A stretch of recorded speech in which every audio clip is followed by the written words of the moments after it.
Hello বাচ্চারা, আজ আমরা শুনবো ফাঁদে পড়লো বাঘ মামা নামক গল্পটি।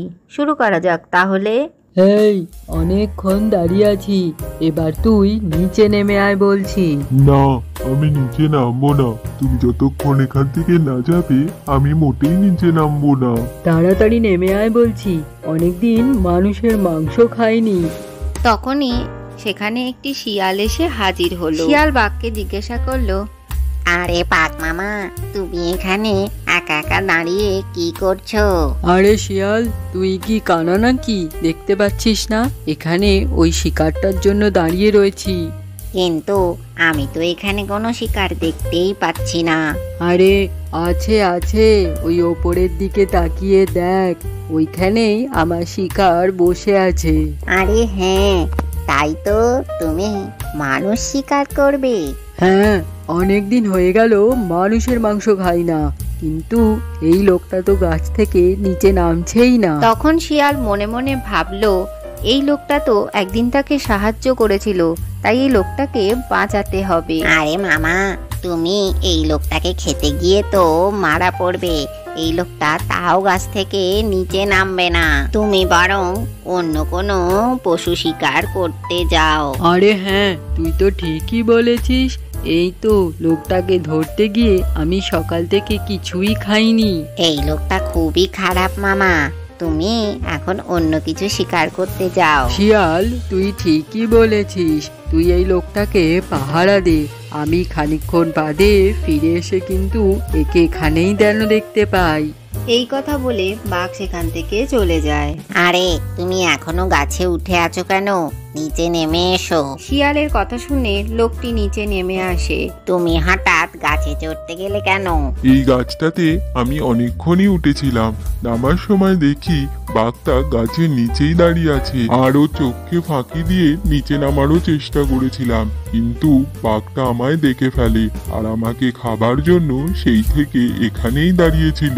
ঠিক আছে, তোমার অনেক ধকল গেছে, তুমি এবার বাড়ি ফিরে যাও আর কোনোদিনও এই মুখ হইও না, বুঝেছো? হ্যাঁ ঠিক আছে, তোমাকে অনেক ধন্যবাদ আমার জীবন বাঁচানোর জন্য। কিছুক্ষণ বাদে সেখানে বাঘ এসে হাজির হলো এবং গাছে লোকটিকে না দেখে শিয়ালকে বলল, কিরে শিয়াল, লোকটা কোথায় গেল? তোকে যে পাহারা দিতে বলেছিলাম। ঠিকঠাক করেই তো পাহারা দিচ্ছিলাম বাঘ মামা, কিন্তু কখন যে ঘুমিয়ে পড়েছি নিজেই বুঝতে পারিনি। তখন হয়তো লোকটা পালিয়ে গেছে। আরে শিয়াল, এ তুই কি করেছিস?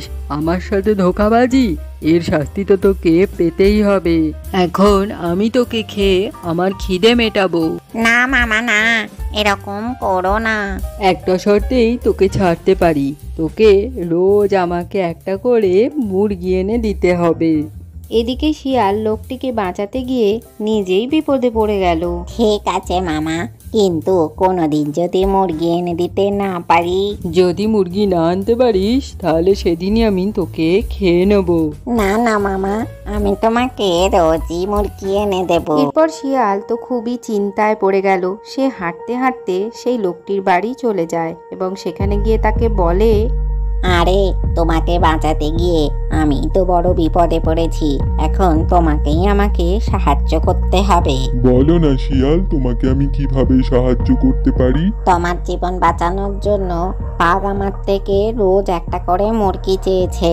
ঠিক আছে, আমার কাছে অনেক মুরগি আছে, তুমি নিয়ে গিয়ে বাঘকে দিও। ভাই, তুমি আমাকে অনেক বড় বিপদ থেকে বাঁচালে, তোমাকে অনেক ধন্যবাদ। এরপরে শিয়াল একটা মুরগি নিয়ে বাঘের কাছে পৌঁছে গেল। এই তো শিয়াল, তুই আমার জন্য মুরগি এনেছিস, তোর কথা রেখেছিস। যেদিন তুই মুরগি আনবি না সেদিনই আমি তোকে কিন্তু খেয়ে ফেলবো। না না বাঘ মামা, তুমি চিন্তা করো না, আমি তোমার জন্য রোজ মুরগি আনবো। এইভাবে শিয়াল প্রতিদিনই একটা করে মুরগি নিয়ে আসে। এইভাবে মুরগি আনতে থাকলে একদিন তো সব মুরগি ফুরিয়ে যাবে, একটা অন্য কিছু ভাবতে হবে। এরপর শিয়াল লোকটির বাড়ি গিয়ে একটা ফন্দি আঁটলো। পরের দিন শিয়াল আবার একটা মুরগি নিয়ে বাঘের কাছে হাজির হলো।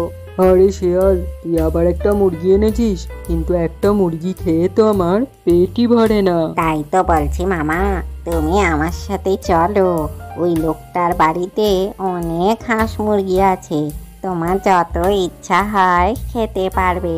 শিয়াল বাঘকে বোকা বানিয়ে সেই লোকটির খামার বাড়িতে নিয়ে আসে।